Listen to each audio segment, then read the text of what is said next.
Bonjour à tous. Au cours de cette vidéo, nous allons voir comment aborder au plan diagnostic une thrombopénie au cours de la grossesse. Je centrerai quand même une grande partie de mon topo sur la prise en charge, enfin le prise en charge diagnostique du PTI et des thrombopénies gestationnelles, mais on va voir qu'il y a bien évidemment d'autres mécanismes qui peuvent entraîner une thrombopénie au cours de la grossesse. Alors une petite vignette pour commencer, c'est une femme de 22 ans, c'est sa première grossesse, elle est originaire du Bénin, elle est arrivée en France très récemment et elle vient consulter à la maternité alors qu'on est déjà à 24 semaines d'aménorrhée et il est découvert sur une numération une thrombopénie à 74 gigas qui est confirmée sur tube citraté, donc on n'est pas dans le cas d'une fausse thrombopénie par agglutinat de plaquettes liée à la présence d'anticorps anti-EDTA. Il n'y a pas de numération antérieure disponible chez cette jeune femme, c'est sa première grossesse.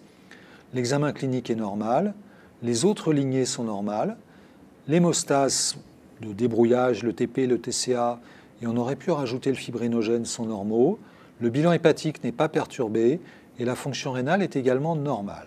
Donc chez cette jeune femme, quel diagnostic auriez pu vous évoquer? Une thrombopénie gestationnelle, un PTI, un HELP syndrome, un PTT. Alors si on reprend la vignette, il y a des éléments qui sont importants dans le raisonnement. Premièrement, les autres lignées sont normales, donc il n'y a pas d'anémie, il n'y a pas d'hémolyse. Ça veut dire aussi que le frottis est normal et qu'il n'y a pas de schizocyte. L'hémostase est normale, il n'y a rien qui peut évoquer une CIVD. Le bilan hépatique est normal, donc on élimine un HELP. La fonction rénale est normale, on n'est clairement pas dans le cadre d'un SHU. On aurait pu rajouter que la recherche de protéinurie est négative. Et d'autre part, on est à 24 semaines d'aménorrhée. Donc là, on est déjà à un stade évolué de la grossesse.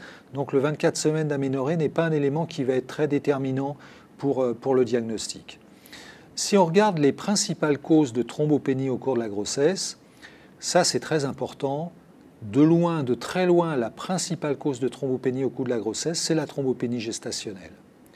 La deuxième grande cause, c'est la prééclampsie, 20%. En 35 ans de médecine, une fois, j'ai été amené à diagnostiquer une prééclampsie devant une patiente qu'on m'adressait pour une thrombopénie au cours de la grossesse. Il est clair que la prééclampsie, la thrombopénie s'intègre dans un tableau où la thrombopénie n'est pas isolée. Il y a une hypertension artérielle, il y a une protéinurie, il y a des douleurs abdominales, il y a autre chose. Et globalement, les obstétriciens, les sages-femmes n'ont pas besoin de nous pour diagnostiquer une prééclampsie, mais il n'est quand même pas interdit de se poser la question en sachant que c'est une complication qui, comme vous le savez, est vue au dernier trimestre. Le PTI est finalement, une fois qu'on a éliminé ces deux grandes causes, le troisième grand mécanisme qui peut entraîner une thrombopénie au cours de la grossesse, mais vous voyez avec des pourcentages qui sont presque risibles par rapport aux pourcentages évoqués précédemment. Ensuite, vous avez les microangiopathies thrombotiques, le PTT, le SHU, le HELP syndrome, la stéatose gravidique, et puis après, bien évidemment, une thrombopénie immunologique peut révéler un lupus, un SAPL, voire une infection virale. Ne pas oublier que tous les autres mécanismes de thrombopénie en dehors de la grossesse sont possibles.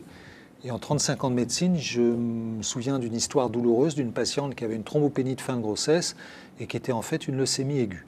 Bon, ça m'est arrivé une fois en 35 ans, mais ne pas oublier que quand on est dans une forme suffisamment atypique, il ne faut pas hésiter à faire une ponction sternale. Alors la thrombopénie gestationnelle, comme on l'a dit, c'est vraiment de loin, de très loin, la principale thrombopénie en termes de fréquence. 7% des grossesses vont s'accompagner d'une thrombopénie gestationnelle. C'est une thrombopénie qui survient toujours au troisième trimestre, occasionnellement au deuxième trimestre, jamais au premier trimestre. C'est une thrombopénie qui, dans la grande majorité des cas, est modérée, supérieure à 70 000, ne nécessitant pas d'intervention thérapeutique, mais qui, on va le voir, occasionnellement peut être un peu plus basse. Il y a 0 risque pour la maman et il y a 0 risque pour le fœtus. Et normalement, il n'y a pas de risque de thrombopénie néonatale. Donc ça ne nécessite pas de traitement. Et cette thrombopénie gestationnelle va se corriger spontanément en 1 mois, occasionnellement un petit peu plus longtemps après la délivrance. Alors comme toujours en médecine, c'est pour ça que c'est intéressant de faire la médecine, c'est qu'il n'y a jamais de forme typique et qu'il peut y avoir occasionnellement des thrombopénies gestationnelles qui peuvent avoir une survenue plus précoce, mais objectivement jamais au premier trimestre. Occasionnellement, ça peut être inférieur à 70 gigas. Occasionnellement, ça peut avoir une durée un petit peu plus prolongée après la délivrance. Et le diagnostic est difficile en l'absence d'anamnèse. C'est-à-dire que si c'est la première grossesse, vous ne pourrez pas savoir si c'est une thrombopénie gestationnelle parce que ça peut être un PTI ou autre chose. Mais c'est sûr que si vous avez une patiente qui, à chaque grossesse, en fin de grossesse, va faire une thrombopénie modérée, 80-90 000, et si on n'a pas oublié de lui contrôler la numération quelques semaines après l'accouchement pour s'assurer que le chiffre de plaquettes revient à la normale, on peut à ce moment-là affirmer le diagnostic de thrombopénie gestationnelle, ne pas faire d'examen supplémentaire et être totalement rassuré. Alors la difficulté, c'est qu'il ne vous aura pas échappé que la thrombopénie gestationnelle, habituellement, c'est 90, 100, 110 000, mais que parfois c'est un peu plus bas. Et quand c'est 70 000, là, on va se poser des questions. Et là, surtout, il peut y avoir la difficulté de faire une éventuelle anesthésie péridurale, puisque, comme on le verra dans une vidéo à suivre, pour faire une anesthésie péridurale, il faut au moins avoir 75 000 plaquettes.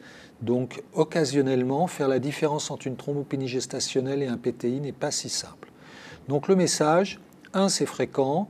2, n'oubliez pas de contrôler les plaquettes à distance de l'accouchement et de remettre une ordonnance à la patiente qui généralement la perd, généralement pense à s'occuper de son nouveau-né et a autre chose à faire qu'aller faire une numération au laboratoire. Et très régulièrement, on se retrouve avec cette jeune femme qui va refaire un bébé 1 an et demi, 2 ans plus tard et qui n'a pas de numération entre les deux grossesses, ce qui est un peu dommage, mais c'est la vie. Alors, les autres mécanismes de thrombopénie au cours de la grossesse, il y a donc des mécanismes qui sont spécifiques à la grossesse, la pré-éclampsie, le HELP, la stéatose gravidique, les syndromes hémolytiques et urémiques et le purpurat thrombotique thrombocytopénique ex-syndrome de Moscovitz, ces microangiopathies, et le PTI. Donc comment allons-nous faire pour faire la différence entre ces grandes causes, en sachant que certaines sont extrêmement potentiellement graves, voire potentiellement mortelles, et je pense en particulier au PTT, voire à la pré-éclampsie si le diagnostic et la prise en charge n'est pas rapide. Alors le diagnostic, il va reposer sur 1. Les signes cliniques. Est-ce qu'il y a des signes neurologiques? Dans un PTT, vous allez avoir des signes neurologiques fluctuants, des troubles du comportement, une convulsion, qu'on peut également voir dans une pré-éclampsie dans une forme grave. Est-ce qu'il y a une atteinte hépatique? Ça va immédiatement orienter vers un HELP s'il y a une cytolyse. Est-ce qu'il y a une atteinte rénale? Ça va orienter essentiellement vers un SHU et éventuellement vers un PTT. Est-ce qu'il y a une hypertension artérielle? Et s'il y a une HTA sévère, très clairement, vous êtes dans le cas d'une prééclampsie. Est-ce qu'il y a des troubles de l'hémostase qu'on peut voir dans pratiquement toutes les causes, mais jamais au cours du PTI? Et bien évidemment, le mode d'entrée de la plaque, c'était le chiffre de plaquettes. Mais vous voyez que dans une prééclampsie, la thrombopénie est habituellement relativement modérée. C'est rare d'avoir 20 000 plaquettes dans une prééclampsie. Et puis il y a un élément qui est finalement au plan diagnostic très important, c'est la chronologie. Quand est-ce que cette thrombopénie arrive? Et vous voyez que la seule thrombopénie qui peut survenir en début de grossesse, un PTI peut très bien diagnostiquer au 3e trimestre. Mais si vous avez dès le début de la grossesse une thrombopénie, là vous avez une forte orientation diagnostique pour le diagnostic de PTI. Vous voyez que les autres complications, c'est vraiment la fin de grossesse, avec une caractéristique du SHU, voire du PTT, qui peut occasionnellement survenir en postpartum. Donc c'est clair que la délivrance au cours d'un SHU ou d'un PTT ne va pas forcément régler le problème, comme ça peut le faire, par exemple, au cours de la prééclampsie. Donc on voit que le PTI, c'est globalement un diagnostic d'élimination, et vous allez retenir le diagnostic de PTI devant une thrombopénie isolée, sans schizocyte, sans anémie, sans anomalie des autres lignées, avec une hémostase normale, TP-TCA fibrinogène. Il n'y a pas d'hypertension artérielle, pas d'atteinte rénale, pas de cytolyse hépatique et a fortiori pas de cholestase, et il n'y a pas de manifestation neurologique. Donc si vous cochez toutes ces cases négatives et qu'il n'y a que la thrombopénie isolée, la probabilité pour que votre malade ait un PTI est bien évidemment très élevée, avec toujours, encore une fois, la difficulté pour faire le diagnostic différentiel entre un PTI et dans certains cas avec une thrombopénie gestationnelle lorsque la thrombopénie est modérée. S'il y a 20 000 plaquettes, ce n'est pas une thrombopénie gestationnelle, c'est un PTI. Alors devant une thrombopénie au cours de la grossesse, avec les éléments que je viens de vous donner, il n'y a pas de signe neurologique, il n'y a pas d'atteinte hépatique, la thrombopénie est isolée, etc., etc., est-ce qu'il y a lieu de faire des examens complémentaires? Est-ce que vous allez demander une recherche d'anticorps antinucléaires? Est-ce que vous allez rechercher un anticoagulant circulant lupique? Est-ce que vous allez éventuellement rechercher une infection par l'Helicobacter pylori, puisque vous savez qu'il existe peut-être un lien entre infection par Helicobacter pylori et PTI? Est-ce que vous faites un myélogramme? Et est-ce que vous faites un immunophénotypage lymphocytaire? Alors là, clairement, faire une recherche d'anticorps antinucléaires, certainement oui. Si c'est un PTI déjà connu, ça n'a pas de sens.